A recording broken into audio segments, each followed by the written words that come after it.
From the booth of SHOT Show, and now sitting right here on the table at the AirsoftGI.com studio, it's finally here, the brand new Lancer Tactical Gen 4. What is going on, Mio Gang Boys here, and today we're going to take a look at the very much long awaited release of the Lancer Tactical Gen 4. Now, if you guys have been following the development cycle of the Gen 4, you'll probably have first seen this at SHOT Show at the very beginning of this year, where Lancer Tactical pretty much unveiled a nice prototype for it. And I would say that when I saw it in person back then, I was pretty impressed. And now we're sitting in here in the studio is, of course, the final release model, first of many for the Gen 4 series. And over here we do have in the studio three, dare I say, maybe four different models of the Gen 4 already coming out to boot. This is going to be part of their brand new Predator lineup of the Gen 4. If you guys are not too familiar with Lancer Tactical as a brand, they're basically an airsoft company that is primarily focused on delivering as much value to the airsoft player as possible, even with the original release of their Gen 2 lineup featuring a polymer body, polymer handguard, and it kept the package very much lightweight. And internally, they've also added a lot of really great features that were pretty much a step above the rest of a lot of other beginner tier AEGs. And they've also included additional things like batteries, chargers, and a bag of BBs right out of the box to get players playing airsoft as quickly as possible while maintaining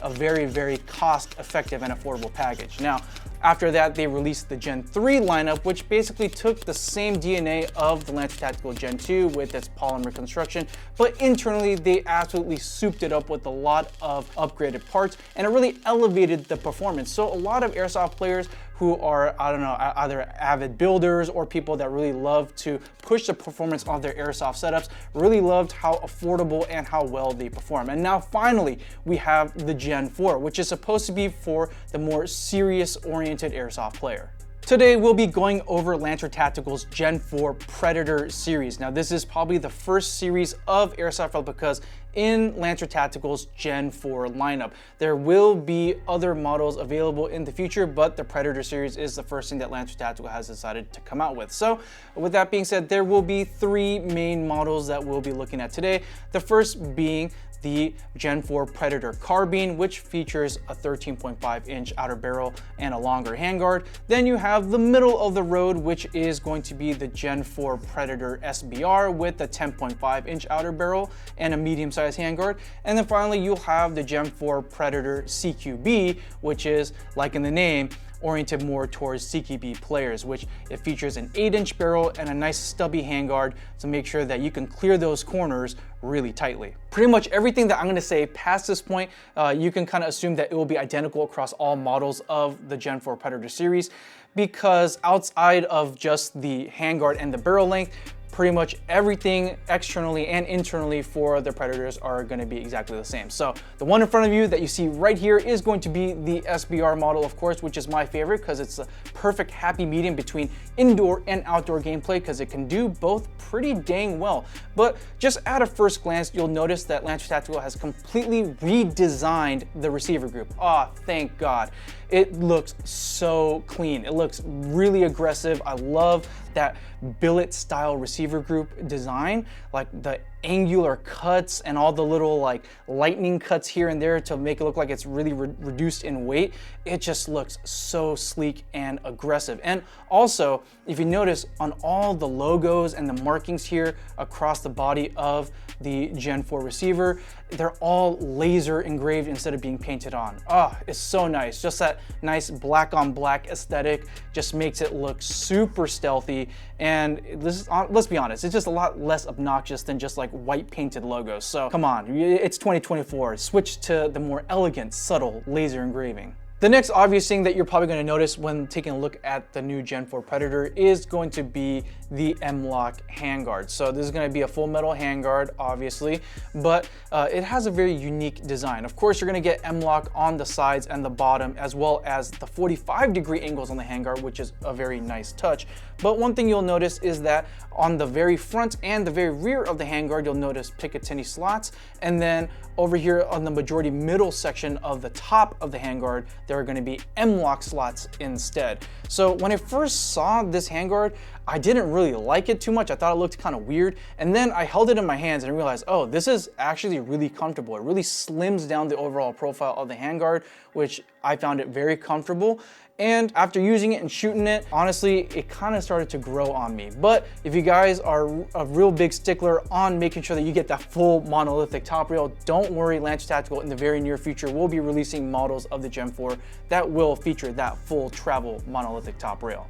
So first, I was kind of skeptical about why Lancer would put something like M-LOK on the top of the handguard, and yeah, I would agree with you there. At first glance, I thought it was pretty weird, but the more I thought about it, the more I realized actually this is pretty efficient, especially since if you wanted to mount anything here on the top, such as like a tape switch or a pressure pad, there's a lot of mounts coming out nowadays that offer direct to M-LOK options. And after I just did some testing and I did put a direct to M-LOK mount directly on top of here for a pressure pad, it felt really nice and flush. And the best part is that it still maintains a very low profile when you are gripping the handguard with your support hand. And at the end of the day, if I needed something direct to Picatinny, let's say either a flashlight or, for example, here like something like a laser unit, there still is Picatinny here on the front for you to do all that you need to do on it. I got so carried away talking about the handguard, I completely forgot to talk more in depth about the receiver group, because not only does the nice new billet style look amazing, but they've also added a lot of features here which I think are very important to go over. First being, you get ambidextrous fire controls, which is really cool because I don't think Lancer have done anything like this before, so it's really cool to see them finally do it. So of course you get the fire selector ambidextrous, so for everyone who is shooting wrong-handed, or if you are an ambidextrous shooter out on the field, you'll have easy access to the selector whichever side you are holding the replica. Also, they have an ambidextrous magazine release, which is huge, especially for a lot of my dedicated left-handed players out there. Now you can actually use your trigger finger to drop your magazine. And in addition to that, these magazine release buttons are pretty beefy.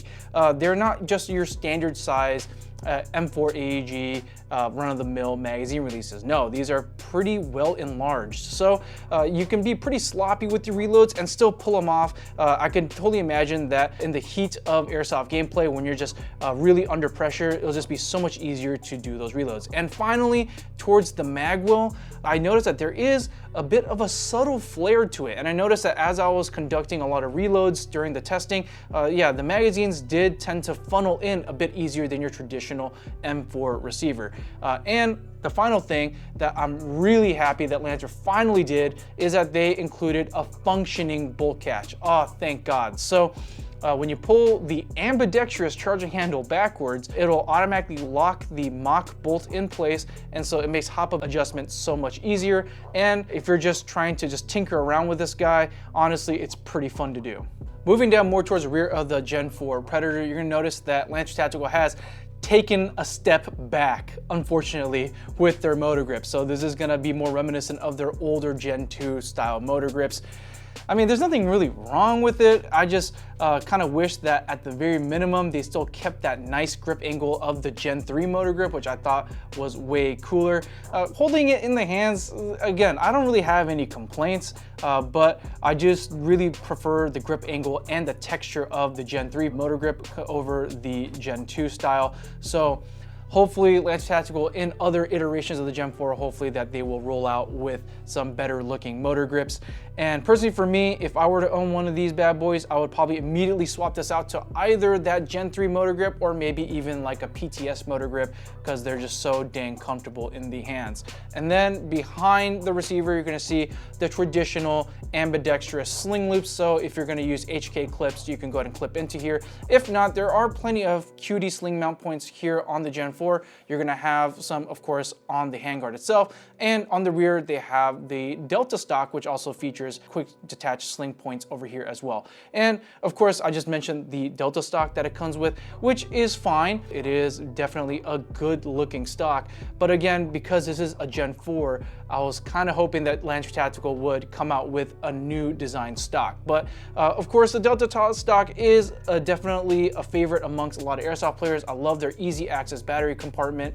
And overall, the look and the feel, very nice, very slim, doesn't get too much in the way. But I kind of wish that Lancer Tactical probably, come out with a newer redesigned stock. Out of the box, Lancer Tactical will provide for you their newly redesigned flip-up polymer sights. Oh my gosh, they have totally redesigned them and they look so much better than their original style of flip-up sights. So much cleaner, so much slimmer, lower profile. They stay out of the way when they're flipped down, as you can see from here. And of course, they just get the job done, but they look and feel so much higher quality than, again, their originally designed sights. And if you are the type of airsoft player who likes to run flip-up sights as a backup option, I think that this is a totally welcome addition to your airsoft arsenal. Internally is where things get pretty interesting for the Gen 4 Predator series. I'm just gonna sum it up for you. Not too much has changed, and I don't think that's a bad thing. I think with the Gen 3 lineup of their replicas, I think they really found that sweet spot of delivering really great performance out of the box while keeping it at a very nice and affordable price point. So internally, like in traditional Lancer Tactical fashion, you're gonna get a 6.03 Type bore inner barrel for that greater range and accuracy, a rotary style hop-up unit, and then for the gearbox, of course, you're getting a fully TM compatible version 2 gearbox with the quick chain spring system. You're gonna get your full metal bushings. You're gonna get an improved gear set from the original, from the Gen 3, which I'm not really sure why they would need to improve it. They were fantastic as is, but you're also gonna get a full metal rack piston, as well as a 19K high torque motor, and of course, the new and completely overhauled Nebula 2 ETU. I think that the internal setup of the Gen 4 just makes a lot of sense, because back when Lancer Tactical released their Gen 3 lineup, I think they really figured out how to dial in their internal setup to have it shoot really well out of the box. So it just makes a lot of sense for them to port that winning formula back over to the Gen 4, add some more upgrades to have it perform even better out of the box. And hey, even here at Airsoft GI, when we developed our MGC4 series in collaboration with Lancer Tactical, we pretty much also use a lot of their formula to get our MGC4s to shoot well out of the box as well. So there's that. But I want to talk about the Nebula 2 MOSFET, because holy moly, this thing blows the original Nebula 1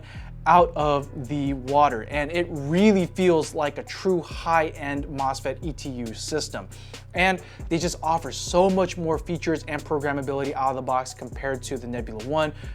There's almost no contest. And the biggest difference between the Nebula 2 and the original Nebula MOSFET from Zion Arms is that the Nebula 2 is an optical sensor MOSFET compared to the original Nebula 1, which is a magnetic sensor. So what that means is that because of its optical sensor, the Nebula 2 is now compatible with aftermarket gear sets. So if you want to open this guy up and basically tune out the original gear set for, let's say, like different gear ratios or different gears in general, the Nebula 2 will be able to handle that no problem. Whereas with the original Nebula 1 MOSFET, you were kind of stuck with the original gear set that they gave you out of the box. So that just opens the door for a lot of upgrades and builders out there that want to turn something like the Gen 4 into an absolute monster.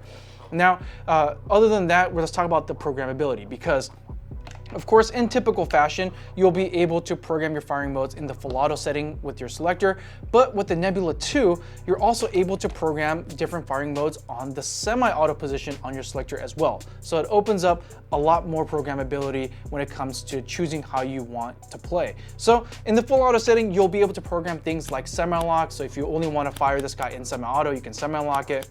It'll also give you the traditional 3-round burst and also 5-round burst settings as well. And then they also kept their binary trigger mode, which is also featured in the Nebula 1. So if you pull the trigger, you'll get a shot. You release the trigger, you get another shot.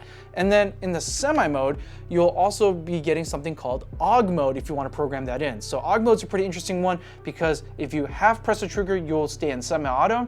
And if you pull the trigger all the way back to the wall, you will get full auto. So like I said, that's a pretty fun one to play around with.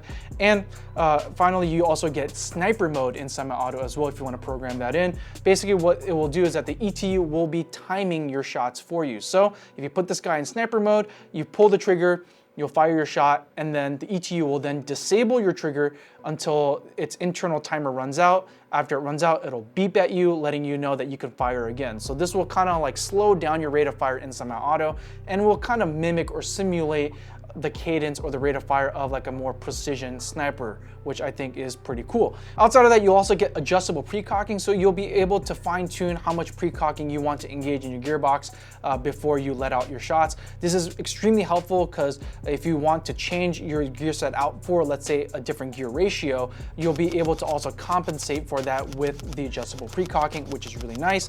And then you'll also be getting things like your adjustable trigger travel sensitivity. So you could choose at which point in the trigger travel that you want to break your shot, which is super nice. And then finally, you'll have your toggle switch for active braking. So if you want to engage active braking, it'll also help increase your overall efficiency in the gearbox. Now, one thing that Lancer Tactical pointed out to us when we received these Gen 4 models is that they've also updated their flat face triggers. So at a glance, this trigger looks almost identical to the previous Gen 3 flat face trigger until they pointed out that there's actually a set screw in here that you could adjust to basically adjust how far you want this trigger to travel. So if you want to leave it stock like me, you can. I mean, you can still get a lot of good trigger response out of it. But if you really want to fine tune it and make it feel like you're just clicking a mouse, that option is available to you as well. So I think it's really cool that they've added a lot of these little creature comforts, a lot of these incremental upgrades to really refine your airsoft experience. The Lancer Tactical Gen 4 Predator series chronos in anywhere between 380 FPS to 390 FPS with .20 gram BBs and has a rate of fire of 17 to 19 rounds per second using an 11.1 LiPo battery. Shooting the Lancer Tactical Gen 4 Predator series, in my opinion, was a very interesting experience. Well, number one, I think ergonomically, it's a very comfortable M4 AEG to hold in the hands. And I'm gonna attribute that mostly to the fact that it comes with the Predator handguard. It just feels so much skinnier, it feels slimmer, nicer in the hands. It's just really easy to control around, and I was able to transition between target to target very easily because of that. Now, I will say as far as trigger response goes, it definitely kept up with my trigger finger. And after tinkering around a little bit with the adjustable trigger mechanically and in the Nebula II ETU, I was really able to get this thing to turn into like a mouse click. And for all of you guys who have speedier fingers than me, I'm sure you guys will be able to really push this guy to the limit out of the box. Now, for rate of fire, definitely is going to be slower than, let's say, things like the MGC4 or a lot of other higher end AEGs out there. I think it definitely has a more moderate, more subdued rate of fire. And I think it's just because it comes with that 19K motor out of the box, which I find really interesting because I remember at some point Lancer Tactical with their Gen 3s and even with their MGC4s, we were able to put a 25K motor in this thing, and that thing absolutely ripped in full auto. But I guess they just really want to focus on that semi-auto trigger response with that higher torque motor. And it makes sense to me. I mean, even when you want to, let's say, fire this guy in full auto, you know, even with something like an MGC4 with that higher rate of fire, in my opinion, is pretty mean-spirited if you want to shoot someone with a rate of fire that high at another player. I mean, we're just all here to have fun at the end of the day. So I think that having that more subdued rate of fire actually makes the full auto more viable at airsoft fields. So if your airsoft field allows full auto, I think this is a very, I guess, more ethical, I guess we would say, like a more nicer, more etiquette way of full autoing someone with a slower rate of fire. But hey, if you want to build this guy to be an absolute monster, you absolutely can. If I were to own the Gen 4 Predator, I think the first thing I would do actually is to get a good high quality 25K motor in here to really bring up the rate of fire. And finally, I did an alternate build with the Predator CQB because I just wanted to show a more, I guess, realistic way that a lot of people will probably want to run something like this because it's made primarily for CQB gameplay. So up here on the front, I have the tracer unit with that simulated muzzle flash thing, just because I see a lot of people there on CQB indoor fields running stuff like that because it looks cool, and most likely you're probably going to be running tracer BBs and a tracer unit when you play indoors. So that's just what I observed. But up here on the top, instead of iron sights, because you're probably not going to need it, is a nice compact small flashlight that has a pressure pad or switch on both sides, so you can switch shoulders seamlessly, because I see a lot of more competitive players out there that play indoors. They will be switching shoulders constantly without running a sling, and so they'll have easy access to the flashlight on both sides. And of course, for me, I like running a nice vertical grip with these shorter M4 AEGs. It just really makes things more comfortable for me.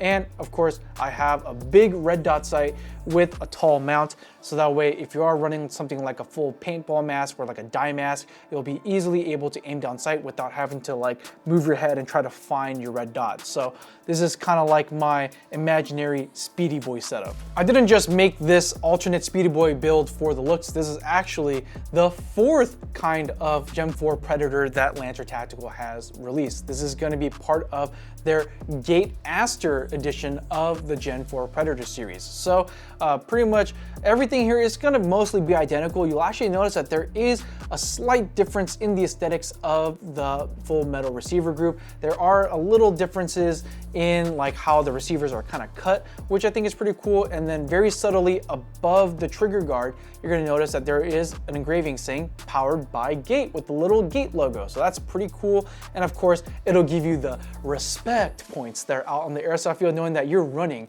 a Gate.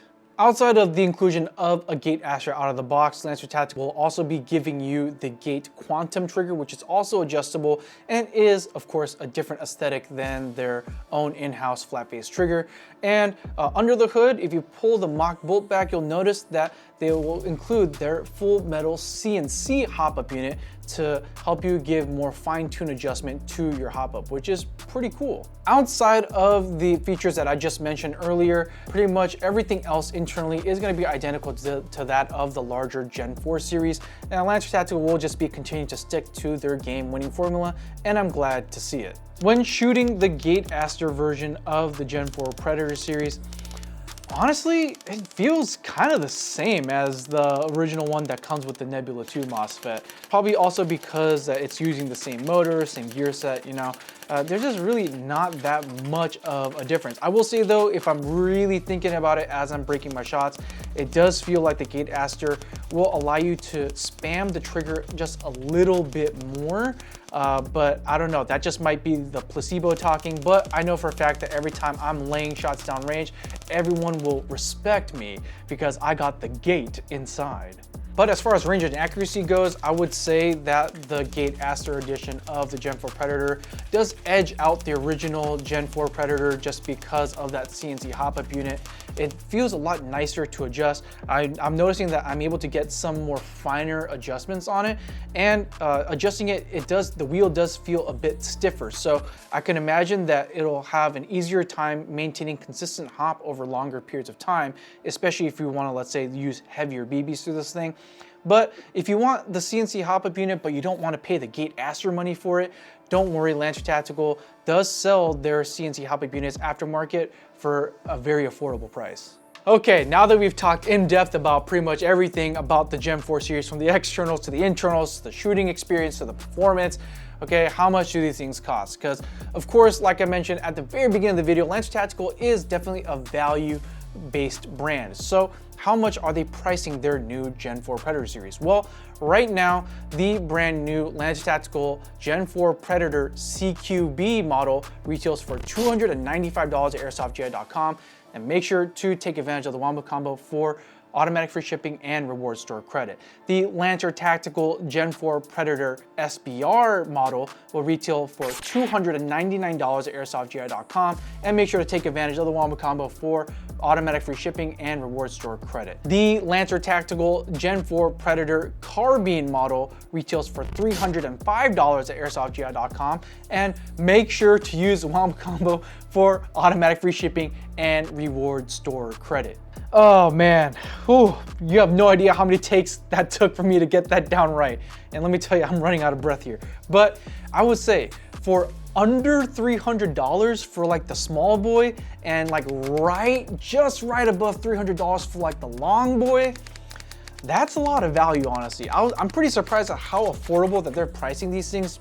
Keep in mind the fact that you're getting a full metal body and a full metal handguard, plus you're getting that same Gen 3 gearbox formula, plus the Nebula II ETU. There's a lot of stuff that they're just giving you right out the box for under $300. That's kind of crazy. And I can understand why, because probably a lot of players when shooting it, they're probably gonna want to open up the gearbox and start modifying, start building. And honestly, for a full metal constructed airsoft replica that looks and feels this good out of the box, it's a perfect jumping off point to just building straight up monsters out on the airsoft field. And if you're wondering about how much a Gate ASTER edition costs for the Gen 4 lineup, I believe that the Gen 4 Predator CQB and the other variants start off at around $359. So if you want that added prestige, that added clout of having a Gate ASTER ETU in there right out of the box, I would say that it is pretty good value, because for about maybe $50 to $60 more, you do get that, I guess you would say, more